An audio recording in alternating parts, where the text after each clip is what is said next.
प्रगति लमसल case से related आज मैं आपको ऐसे ऐसे अपडेट देने वाला हूं, ऐसी ऐसी बातें बताने वाला हूं ना, जिसे सुनने के बाद आपके पैरों तले जमीन जो है वो खिसकने वाली है। आप कोशिश करिए इस वीडियो को सेव करके रख लीजिए, क्योंकि मुझे नहीं पता मेरी ये वीडियो कब डिलीट करवा दी जाए, क्योंकि आपको मैं कुछ ऐसी बातें बताऊंगा ना जिससे बहुत सारे लोगों को जो है वो प्रॉब्लम होने वाली है और मेरी इस वीडियो को डिलीट भी करवाया जा सकता है।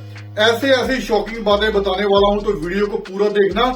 लेकिन इस वीडियो को शुरू करने से पहले सारे मेरे भाई कमेंट सेक्शन में जस्टिस फॉर प्रगति या justice for Nepali student girl comment कर दीजिए, क्योंकि अभी तक हमारी बहन को जो है वो इंसाफ नहीं मिला। बहुत सारे लोग मुझे ये भी बोल रहे हैं कि भाई आप हमारे देश का जो लड़का है, जो जिस लड़का का जिसको अरेस्ट किया गया है, आप उसकी सपोर्ट क्यों नहीं कर रहे, वो हमारे देश का है। भाई ये किसी देश की बात नहीं यहाँ पे हो रही, यहाँ पे इंसाफ की और सच्चाई की बात हो रही है।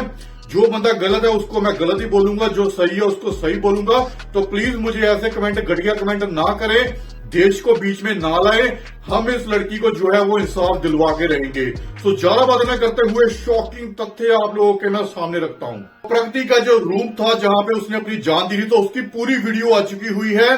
तो साइड पे जो वीडियो चल रही है उसके रूम के अंदर की वीडियो पूरी तो मैं आपको नहीं दिखा पाऊंगा, क्योंकि इस वीडियो को शायद यूट्यूब अपलोड ही ना करने दे, क्योंकि उसमें ऐसी चीजें दिखाई गई है जिससे बहुत ज्यादा मैं शॉक हुआ। जब उसका दरवाजा तोड़ के अंदर घुसती हैं जो उसकी फ्रेंड्स है और वार्डन है, उसमें साफ दिख रहा था जो उसकी बॉडी है प्रगति की, वो इतनी ऊंचाई पे नहीं थी। पंखे से लटकी जरूर हुई थी, लेकिन उसके पांव जो थे वो जमीन पे ही थे। इससे ये काफी शक जो है वो जाहिर हो रहा है कि उसको जानबूझ के लटकाया गया है, क्योंकि अगर वो खुद ऐसे अपनी मर्जी से करती तो उसकी बॉडी हवा में होती, ना कि उसके पांव जो है वो जमीन पे थे। तो जल्दी जल्दी में ये चीज की गई है ऐसा लग रहा था। लेकिन अभी तो शॉकिंग बातें आपको मैं बताने वाला हूं। जैसे ही जब उस लड़की की मौत हो जाती है तो उसका जो पोस्टमार्टम करवाया जाता है जल्दी जल्दी में, जो कॉलेज से ही कीट से ही रिलेटेड जो मेडिकल जो उनका जो हॉस्पिटल था वहां पे करवाया गया। तो बहुत सारे स्टूडेंट्स का कहना था कि ये कॉलेज से रिलेटेड ही जो हॉस्पिटल है यहाँ पे पोस्टमार्टम क्यों करवाया जा रहा है, क्योंकि स्टूडेंट्स को शक था कि ये जो केस है इसको जानबूझ के कवर अप करके एक गलत एंगल से दिखाया जा रहा है कॉलेज की तरफ से। तो जब स्टूडेंट्स ने विरोध किया तब उसका पोस्टमार्टम दूसरी बार किसी और हॉस्पिटल में भी करवाया गया, ऐसा सुनने में आ रहा है। सबसे पहला पॉइंट तो यही निकल के आता है कि जो पोस्टमार्टम है वो कॉलेज के ही जो हॉस्पिटल में क्यों करवाया जा रहा था। कहीं किसी बहुत बड़े पॉइंट को तो नहीं छुपाया जा रहा। अभी तो सुनो आगे और भी बहुत शॉकिंग बातें आपको बताने वाला हूं। जैसे ही जो वार्डन जो है वो दरवाजा तोड़ के अंदर घुसती है, तो वो उसने, आपको पता होना चाहिए कि अगर ऐसा कुछ होता है तो उसको क्राइम सीन माना जाता है, उसमें कोई छेड़छाड़ नहीं करनी होती। लेकिन ये वार्डन ने खुद प्रगति की जो बॉडी को उतारा और उसकी बॉडी को किसी और जगह पे ट्रांसफर किया और रूम के अंदर भी छेड़छाड़ की बहुत सारी चीजों को, और पुलिस को बहुत लेट बुलाया गया। और जब पुलिस आती है तो पुलिस को ना तो प्रगति का जो सुनने में आ रहा है मोबाइल मिला है, ना ही उसका लैपटॉप मिला है। तो उसके लैपटॉप और मोबाइल को क्यों छुपाया गया? कहा जा रहा है कि वार्डन की तरफ से ही उसका मोबाइल और लैपटॉप इधर उधर किया गया है। यहीं पे भी अभी बात खत्म नहीं होती। तो जब इस लड़की की मौत हो जाती है तो जिस लड़के के ऊपर शक था आद्विक श्रीवास्तव, तो वो 1 घंटे के अंदर अंदर ही फ्लाइट करके कहीं भागने की फिराद में था, लेकिन उसको एयरपोर्ट से पकड़ लिया गया। वो ये साबित करना चाह रहा था कि मैं तो इस जगह पे था ही नहीं, मैं इस कॉलेज में था ही नहीं, इस यूनिवर्सिटी में मैं था ही नहीं, मैं तो अपने घर पे था। तो ये वो दिखाना चाह रहा था। तो जल्दी जल्दी में उसने फ्लाइट टिकट करके वहां से भागने की कोशिश भी की थी।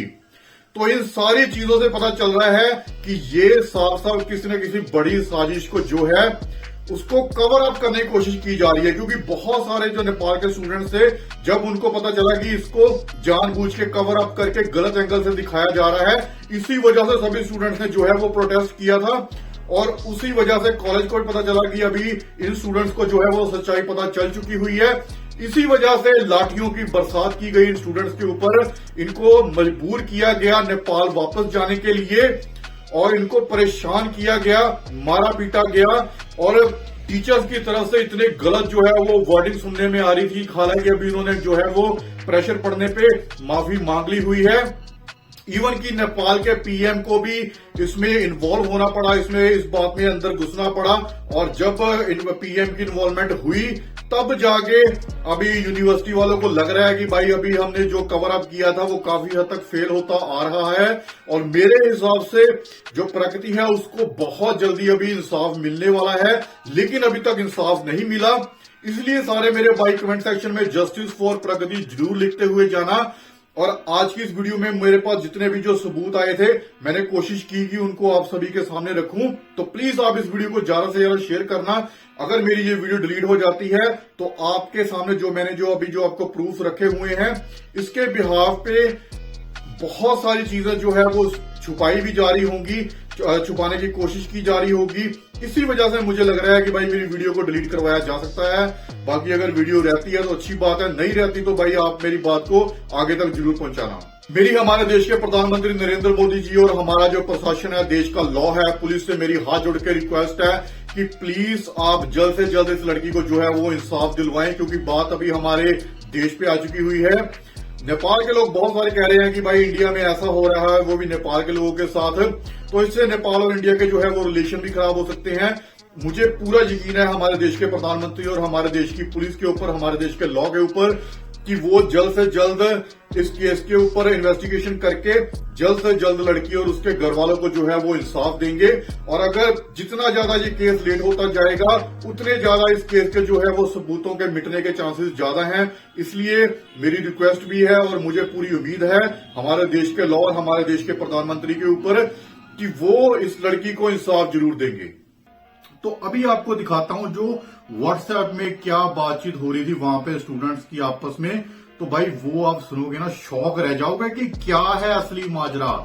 तो अभी इसमें ग्रुप चैट में जो जितने भी नंबर्स हैं उनको हमने हाइड किया हुआ है ताकि आपको मतलब कि उनको कोई प्रॉब्लम ना हो, लड़कों को जिनका ये सारा स्क्रीनशॉट है। पहले पढ़ते हैं भाई क्या है, सारी बातें बाद में करेंगे।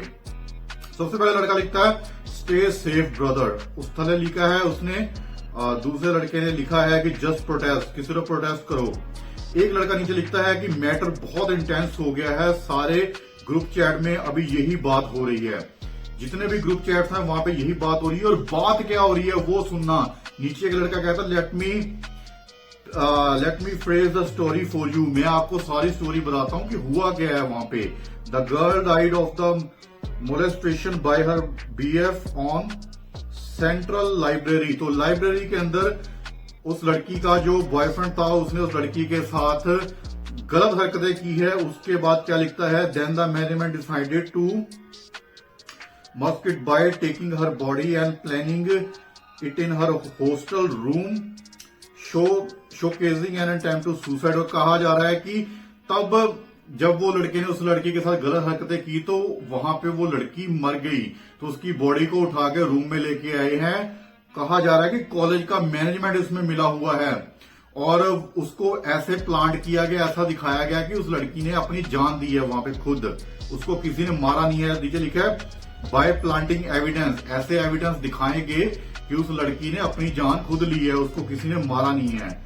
Few of them saw this happening, कुछ बच्चों ने ये चीज होते हुए देख ली कि उसकी बॉडी को ले जाकर उसके रूम में रखा गया। And then started protesting. इसी वजह से नेपाल के स्टूडेंट्स ने प्रोटेस्ट करना शुरू किया कि आपने वो लड़की की बॉडी ले जाके रूम में रखी है, और उसको दिखाया गया कि उस खुद लड़की ने खुद आत्महत्या की है। Right now QC4 gate has been destroyed by the seniors.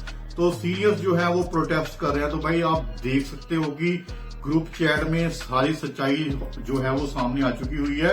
लेकिन अभी ये पुलिस इन्वेस्टिगेशन का हिस्सा है भाई। अगर ये चैट मेरे पास आई है तो पुलिस के पास भी गई होगी। अभी देखना ये है कि इसमें कितनी सच्चाई है, पुलिस इसको कितनी बारीकी से इन्वेस्टिगेट करेगी और जो सच्चाई है वो जल्द से जल्द सभी सामने, हम तो यही उम्मीद करते हैं। मतलब मत सच बताना कुछ उल्टा सीधा कर दूंगा। पूरा दिन शांति से रहा था, जब आती चली आती है। मेरी मैंने स्टार्ट किया सर, माफी मांग प्रकृति, मेरे मुंह मत लग। अजय कुछ माफ कर दो। बोल।